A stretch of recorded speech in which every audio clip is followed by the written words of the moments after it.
My name is Emma, I'm 30 years old, I live in Denver, Colorado, and today I'm going to tell you the most shocking story of my life. A story that started when I decided to do a test with my own family. A test that cost exactly $1 million. Imagine waking up one morning and discovering that all the money you saved has disappeared from the family safe.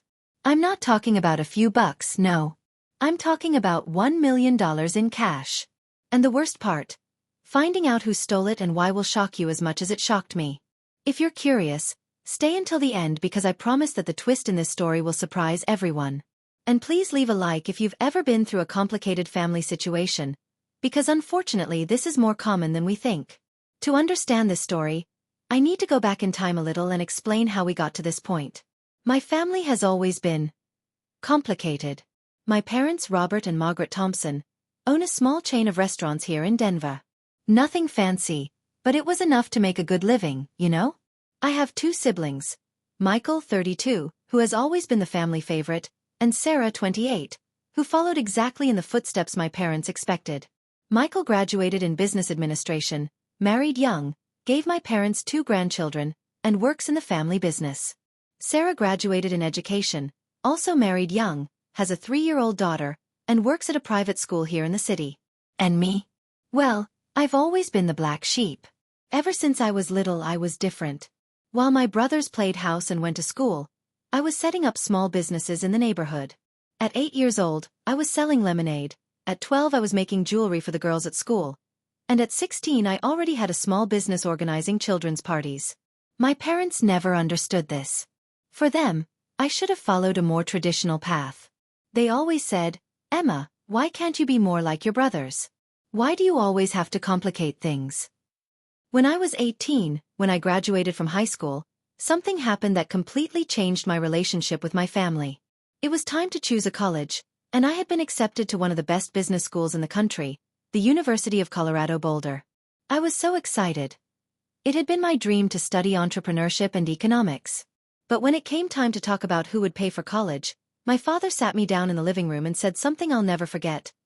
"Emma, we've decided that we're not going to pay for your college. You've always been very independent. You've always wanted to do things your way. So now's your chance to prove that you can do it on your own." I was shocked. I asked if he was serious, and he said yes. That they were going to pay for Michael and Sarah's college, but that I had to figure it out. The reason? According to them, I needed to learn the value of money and responsibility. At that moment, I felt a mix of anger, sadness, and determination. I looked my father in the eye and said, "Okay, Dad. I'm going to prove to you that I don't need anyone's help. And one day you'll regret underestimating your own daughter." And that's exactly what I did. When I was 18, I took all my savings, which amounted to about $3,000, and moved into a tiny apartment near the university. I got a partial scholarship based on academic merit and worked 3 different jobs to pay for the rest. In the mornings I worked at a coffee shop, in the afternoons at a clothing store, and at night I did freelance graphic design. It was a very difficult 4 years. There were nights when I slept for 3 hours because I had to study and work. There were weeks when I ate only instant noodles because I had no money for anything else. But I never gave up. Meanwhile, my brothers lived comfortably. Michael graduated without working a single day. My parents paid for everything. Sarah also had an easy time in college. She always had full financial support. And at family gatherings, they always made a point of showing how well they were doing, how responsible they were, what ideal children they were. And me? I barely showed up to these gatherings. When I did show up, I was always tired, always rushing, always in a hurry. And my parents would always make comments like, "Look at Emma, always complicating her own life. She could be here relaxing with her family, but she prefers to kill herself working." That really hurt me, guys. Because they didn't understand that I was working hard to build something, to prove my worth.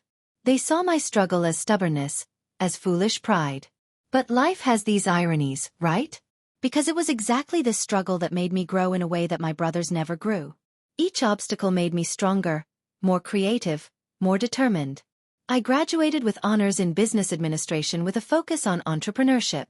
And by my senior year of college, I had created a digital marketing startup that was starting to take off. It was a small company, but I served small local businesses and it was growing. On my graduation day, my parents came. They were there, a little embarrassed, because for 4 years they had seen me struggling alone and never offered to help. When my name was called to receive the diploma magna cum laude, I saw my father wipe away a tear. At that moment I thought they had finally understood, that they were proud. But after the ceremony, do you know what my father said to me? "Emma, congratulations on your graduation. Now you can stop playing around with this company game and come work with us at the restaurant. You've proven your point. Now it's time to be truly responsible." I looked at him and said, "Dad, my company is no joke. It's already making a profit and has the potential to grow a lot." He laughed and said, "Oh Emma, always a dreamer. Digital marketing? That's not real work, daughter." At that moment I knew for sure that they would never take me seriously, no matter what I did. So I made a decision. I was going to prove to them, once and for all, that they were wrong about me. For the next 8 years, folks, I dedicated myself completely to my business. The digital marketing company grew much more than I imagined. We started out serving small local businesses, but soon expanded to regional and then national clients. What started as just me working from my tiny apartment grew into a company with 25 employees and its own office in downtown Denver. We specialized in helping small and medium-sized businesses grow through digital strategies, and our reputation in the market grew steadily. But the most important thing wasn't just the numbers, it was the satisfaction of proving to myself that I had made the right choice. Every satisfied client, every successful campaign, every employee I hired was a small personal victory. Financially, things also improved a lot. At 26, I was already earning more than my 2 brothers combined. I was able to buy a beautiful apartment in one of the best areas of Denver, a new car, and still had money left over to invest and save. But you know what's interesting? All these years, my family continued to treat me as if I were an irresponsible teenager. At family gatherings, which I attended less and less, they would always ask when I was going to stop playing at being a businesswoman and get a real job. My mother would always say, "Emma, honey, you've already proven your point. Now why don't you find a serious boyfriend? Get married and start a family like your brothers. You can't play at working forever." My father would always say, "It's true, honey. Look at Michael, married, with children, working in the family business. Look at Sarah, married, with a daughter, working in a stable school. They are responsible adults. When are you going to grow up?" This frustrated me a lot because they didn't see my success, they didn't recognize my effort. To them, I was still the rebellious daughter who didn't want to follow the traditional path. There was one particular family gathering, at Christmas 2019, that was the last straw for me. We were all at my parents' house, and my father was talking about his will. He said he would divide everything equally between the 3 children, but that he was especially concerned about me. He said, "I worry about Emma because she has no stability. Her company could go bankrupt at any moment, she doesn't have a family, she has no security. So I'm thinking of leaving her share in a trust fund, so that she doesn't spend it all at once and at least has some security in the future." Guys, I was outraged. A trust fund. As if I were an irresponsible child who doesn't know how to take care of her own money. When at that moment I already had much more assets than any of them. I tried to explain that my company was doing very well, that I had investments, that I was financially independent. But they didn't believe me.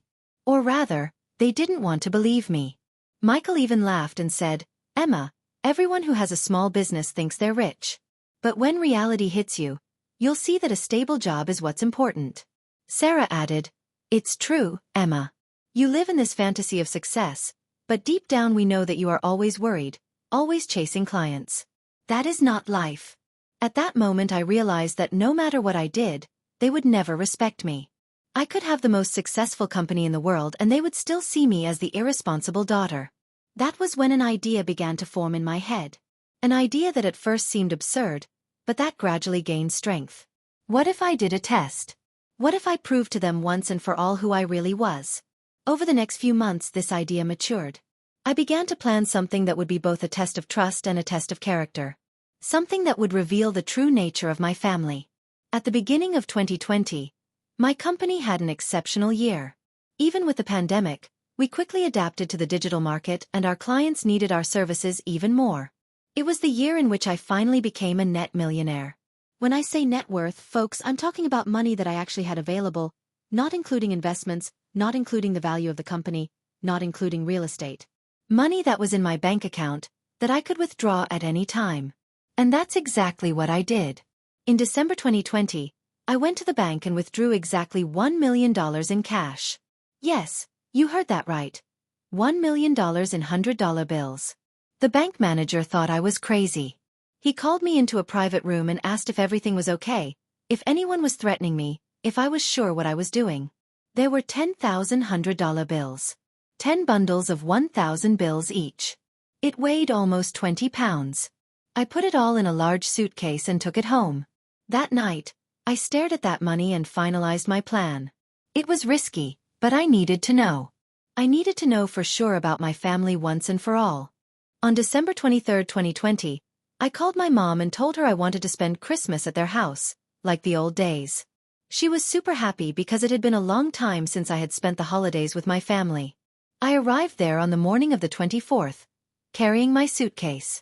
My parents asked if I was going to stay for several days, because the suitcase was heavy. I laughed and said I had brought some special gifts. During lunch, I started to execute my plan.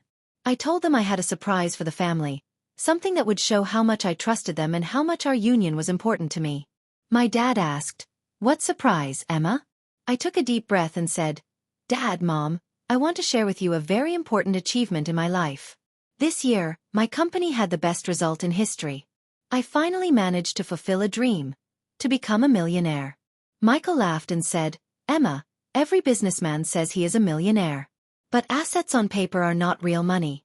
Sarah agreed, "That's true, Emma.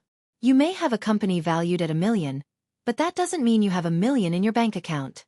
I smiled and said, "You're right. That's why I brought proof." I got up from the table, went to the living room where my suitcase was, and came back carrying it. I put it on the kitchen table and opened it. There was total silence, everyone. You should have seen their faces when they saw all that money. $1 million in $100 bills, neatly arranged in bundles. It was an impressive sight, I admit. My father almost fainted, my mother covered her mouth with her hands, Michael and Sarah were left open-mouthed. After the initial shock, my father asked, "Emma, what is this?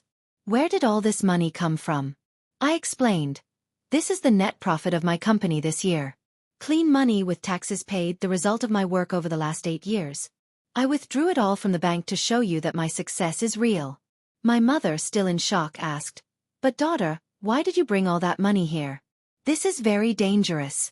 Then I told her the most important part of my plan. "Mom, I brought this money here because I want to test the trust of the family. All these years, you have doubted me, treated me as if I were irresponsible, as if my work were a joke. Today I want to prove that I trust you as much as I hope you trust me." I explained that I was going to leave the money in the family safe for a few days. The safe in my father's office, where he keeps important documents from the restaurant. I said that I trusted them so much that I was willing to leave my greatest achievement under the protection of the family. My father tried to protest. "Emma, this is crazy. $1 million. What if someone finds out? What if someone steals it?" I replied, "Dad, only the 5 of us know. I trust each and every one of you. This money will be safe here, and next week I will take it back. It's just a symbolic gesture to show that, despite all our differences, I love you and trust you." Michael asked, "But Emma, why do this? What's the point?" I looked him in the eye and said, "The point is to show that family is about mutual trust. You've always doubted my success, always treated me like I was an irresponsible dreamer. Today I'm proving that not only have I been successful, but that I trust you more than you trust me." Sarah asked, "What if something goes wrong? What if something happens to the money?"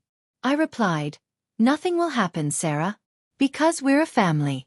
And families protect each other, don't they?" After much discussion they agreed. Especially after I explained that this would be important to me emotionally, that I needed this symbolic gesture to finally feel accepted by the family. We transferred all the money to the safe. It was a large old-fashioned safe that was in my father's office at home. Only he knew the combination. We put all the bundles inside, closed them, and I said, "That's it. Now my greatest treasure is under the protection of the Thompson family." My father hugged me and said, "Emma, I always knew you were special. Maybe I didn't show it in the right way, but I've always been proud of you." My mother hugged me too. "Daughter, you surprised us." Who would have thought that our little Emma would become such a successful businesswoman? Michael and Sarah also congratulated me, saying that they had underestimated my abilities, that they were proud of me. At that moment, I almost felt bad for what I was doing. They seemed genuinely proud, genuinely sorry for having doubted me. For a second I thought about canceling the whole plan. But then I remembered all the years of disrespect, all the times they had belittled my efforts, all the times they had made me feel like I wasn't good enough. And I decided to keep going. I spent the rest of the 24th and all of December 25th with them. It was one of the strangest Christmases of my life, because on the one hand they were treating me with a respect I had never received, but on the other hand I knew I was testing them in a way that was perhaps cruel. During those 2 days, I noticed some interesting things. My father was visibly nervous, always checking to see if the doors were locked, always looking toward the office.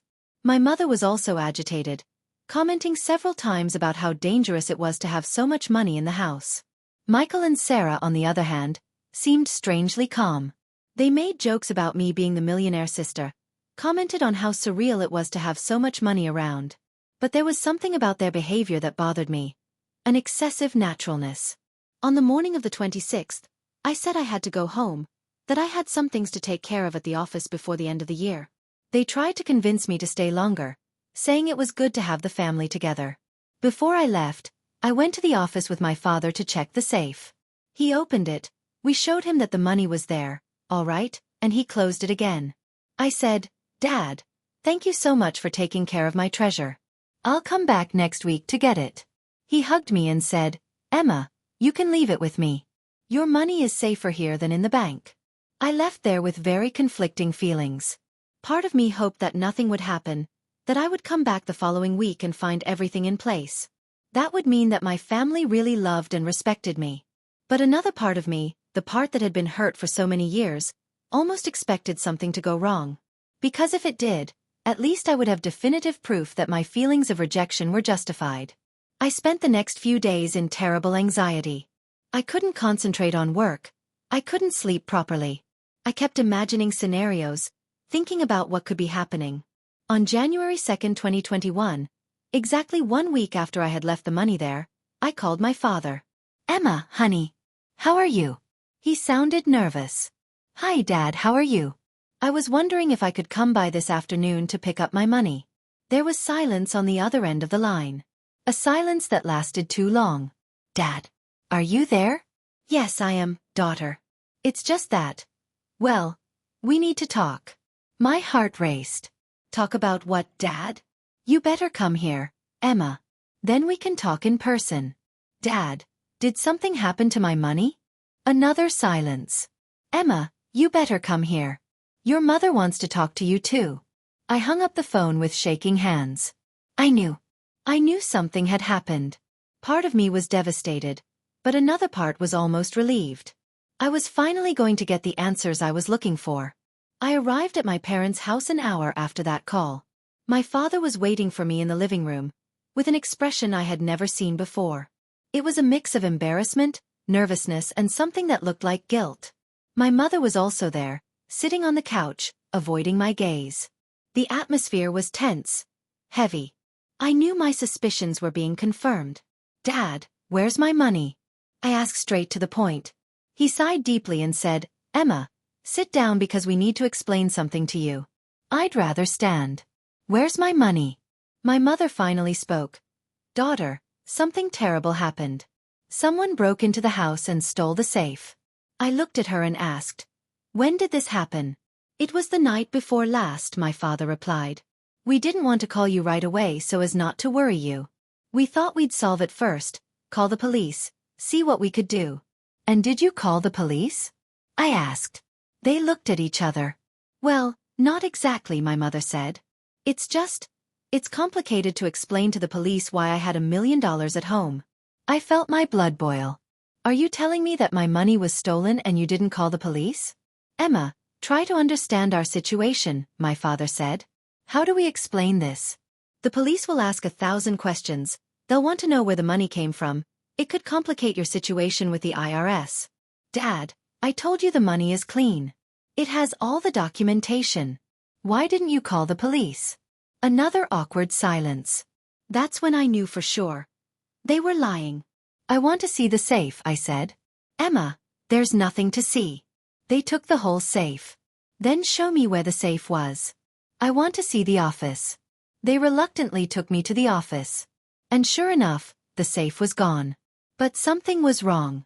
There were no signs of forced entry, the windows were intact, the door was undamaged. How did the thieves get in? I asked. Your father forgot to lock the kitchen door, my mother said quickly. And did they know exactly where the safe was? And were they able to take a safe that size without making a noise? Didn't you hear anything? Their answers were increasingly confusing, more contradictory. It was obvious that they were lying, but I wanted to hear how far they would go. That's when I decided to deliver my final blow. Okay, Dad. I believe you. Here's what we're going to do. I'm going to call the police right now and report the theft. I'm also going to call my insurance company, because this money was insured. And I'm going to hire a private investigator to find the thieves. Their reaction was immediate. Emma, no. My father said. There's no need for all this. Why not, Dad? If my money was stolen, I want it back. It's just that, well, the situation is more complicated than that, my mother said. Finally. Now we're getting to the truth. I sat down in the office chair and crossed my arms. Now you're going to tell me what really happened to my money. My father came over and said, Emma, you have to understand. When you brought all that money here, we were desperate. $1 million in the house. If anyone found out, we could be robbed, killed. So what? I said it was only for a week. But Emma, my mother continued, we talked and decided that it would be better to invest this money in something safe for you. Invest? Without my permission? That's when the truth started to come out. My father admitted that they had taken the money and divided it between them and my brothers. According to him, it was for my own good, to invest in safe and profitable things. Michael kept $300,000 to pay off his house and invest in the family restaurant. Sarah kept $200,000 to buy a bigger apartment and provide for her daughter's education. My parents kept $500,000 to renovate the house and expand the family business. You stole my money. I shouted. It wasn't stealing, Emma. My father said. It was a family investment. Everyone wins, including you. How come I win if you took my money? Because now you're a partner in the family business. My mother said. Your money is invested in the business. You'll receive dividends. I was in total shock. They had stolen my money and they still thought they were doing me a favor. Where are my brothers? I asked. Do they know about this? Of course they know, my father admitted. It was a family decision. Call them here now. I shouted. My parents called Michael and Sarah, who arrived in 20 minutes. When they came into the room, I could see on their faces that they knew exactly what had happened. So I said to them, did you think it was normal to steal money from your own sister? Emma, it wasn't theft, Michael said. It was a family loan. We're going to pay you back with interest. A loan? Did I authorize this loan? Did I sign a contract? Sarah tried to calm me down. Emma, you're exaggerating. The money didn't disappear. It's in the family. It's invested. It's earning interest. It's better for everyone. For everyone except me, who was robbed by my own family. I replied. It was at that moment that I realized the true nature of the people I called family. For all these years, I thought the problem was that they didn't respect me professionally. But in reality, the problem was much deeper. They didn't respect me as a person. Michael tried to justify himself. Emma, look. I used the $300,000 to pay off my house and invest in the restaurant. Now the restaurant is growing, generating more jobs, helping the whole family. What does that have to do with me? I asked. That was mine money. Sarah also tried to defend herself. Emma, I bought a bigger apartment so my daughter could have her own room. And I put part of the money in a savings account for her education. It's an investment in the family's future. In your family's future. I shouted. Not my family's. With my money. My parents tried to calm me down. Emma, honey, you're being very selfish. That's what family is. It's sharing. It's helping each other. Selfish? Am I being selfish? You stole $1 million from me and I'm the one who's selfish? It wasn't theft, my father insisted. It was family redistribution. You had a lot. Your brothers needed it. Now it's more balanced. I couldn't believe what I was hearing.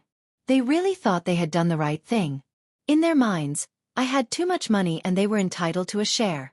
And worst of all, they expected me to be happy about it. That's when I decided to tell them the whole truth. Okay, I said calmly. You want to know the truth? I'll tell you the truth. They looked at me in confusion. That money you stole. It wasn't my only million. What do you mean? My mother asked.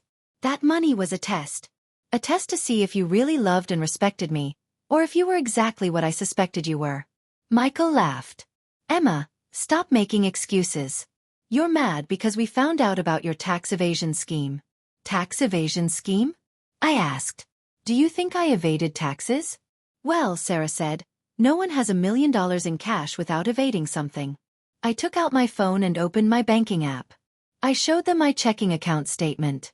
$6.2 million. Then I opened my savings account. $2.8 million. Then my investment account.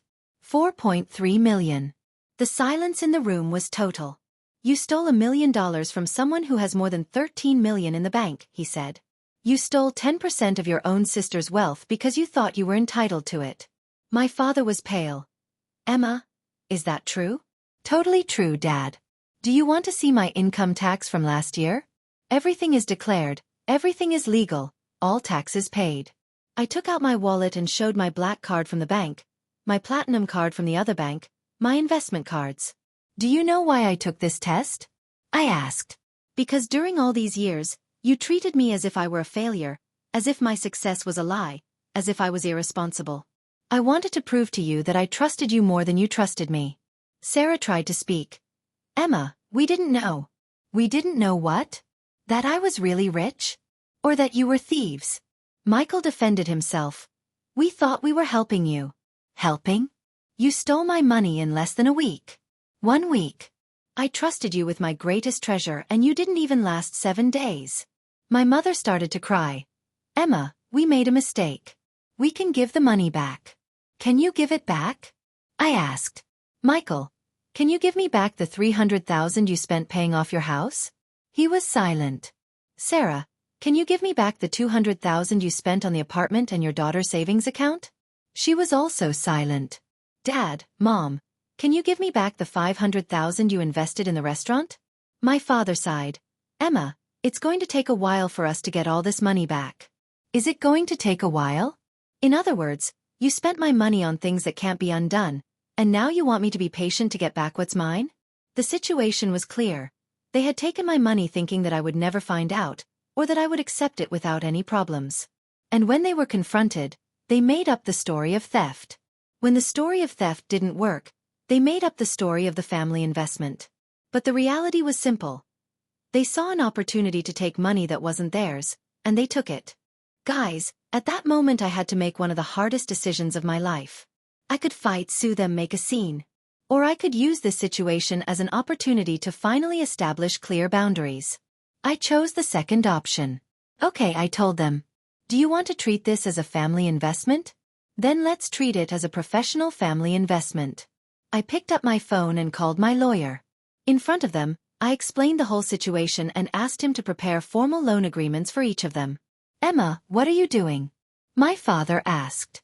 I'm formalizing this family investment that you made without my authorization. Michael will sign a loan agreement for $300,000, with market interest and a mortgage guarantee on his house. Sarah will sign a contract for $200,000 with the same conditions. And you, father and mother, will sign a contract for $500,000 with a guarantee on the restaurant. But Emma, my mother said, we're family. You don't need all this. Oh, now we're family? When you stole my money, we are family.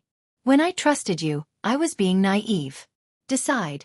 Either we are a family that respects each other, or we are people who do business. You can't be both at your convenience. They tried to negotiate. They tried to convince me to be more flexible. But I was adamant. Either they signed the contracts and paid me back with interest, or I sued them all for theft. In the end, they signed the contracts. But the most important part of the story, folks, wasn't the money. It was what I learned about my family and myself. For all these years, I sought their approval. I wanted to prove that I was good enough, that I deserved love and respect. But that day I understood that some people will never value us, no matter what we do. My parents are still paying me the loan installments. Michael lost his house because he couldn't pay it and had to sell it to pay me off. Sarah had to move to a smaller apartment. And my parents had to sell part of the restaurant.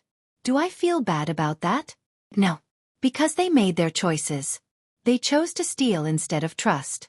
They chose to lie instead of being honest. They chose to disrespect me once again, even after I had proven myself.